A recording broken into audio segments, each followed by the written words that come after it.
All right, so let's talk derivatives of inverse trig functions.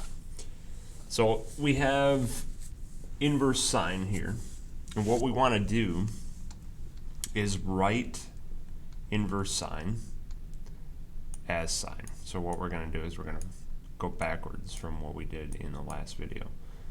So we're going to say that x equals the sine of y. This is essentially what the inverse trig functions are. So we have sine of an angle, so we're going to say y equals side ratio, x over 1. So we can put that on our triangle here. So x goes opposite and 1 is on the hypotenuse. We can build our third side using Pythagorean theorem. So square root of 1 minus x squared would be that third side. So first thing we do is flip it to be just sine, and then we build our triangle like we did in the last video. And then what we can do now is we can take the derivative. So that's what we're going to do. Instead of taking derivative of the way it sits now at the beginning, we can take the derivative as it stands right now. So derivative of x is 1 dx, and then derivative of sine would be cosine. So we get cosine y and then dy, or y prime. And then we can solve for y prime. So we have 1 over y prime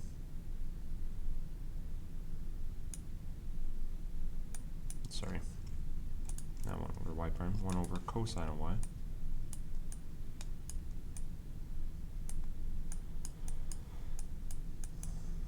So 1 over cosine y equals y prime. So now we know what the cosine of y is if we look at our triangle. Cosine of y would be adjacent over hypotenuse. So we have y prime equals 1 over our cosine of y, which we just said was square root of 1 minus x over 1. So we just write it like this. So we have our derivative of our inverse trig function. All right, let's try one more, and then I'll show you the pattern. Some of you might have caught on to the pattern already. So switching this, we're going to say cosine of y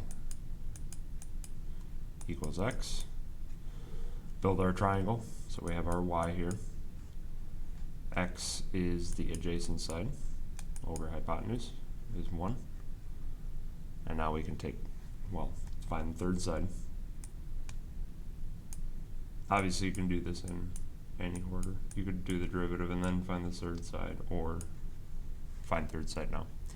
So take derivative. Derivative of cosine would be negative sine. So negative sine of y prime equals, we have derivative of x would be 1. We're dividing by negative sine y. So we get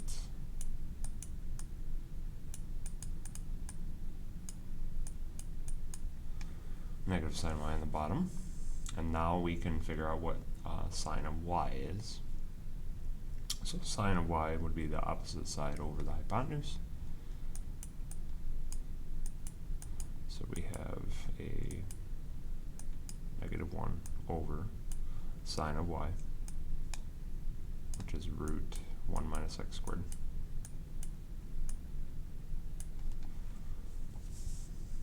And that would be it. So looking at some formulas. Now, I would suggest going through this process until you get the pattern down on your own. But for those of you that like formulas, these are the formulas. So we have inverse sine, inverse cosine, and inverse tangent, or remember, arc sine, arc cosine, arc tangent. So we have our values here, and we can go ahead and use those. So I will go through one, maybe two of these using the formatting. So we have sine, arc sine here. So this is our format. So 1 over the square root of 1 minus u squared times our du.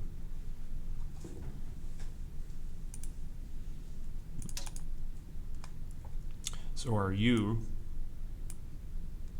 is 4x. So we can go ahead and say that y prime equals a 1 over root of 1 minus, so we have our u squared, so 4x quantity squared would be 16x squared. And then when we're multiplying by our du, so derivative of 4x would be 4. So we can simplify this to be 4 over the root. Let me just leave it like this right now. Alright, so you guys can go ahead and try that one if you want. If you have any questions, just get a hold of me and let me know. But like I said, either using the equations that are here or just building your triangles. It doesn't take very long to do that, finding the derivative of each. It allows you not to remember these formulas, but naturally it will. I think you'll start seeing the pattern and start developing the memory for these equations all on your own. So, all right, have a good one.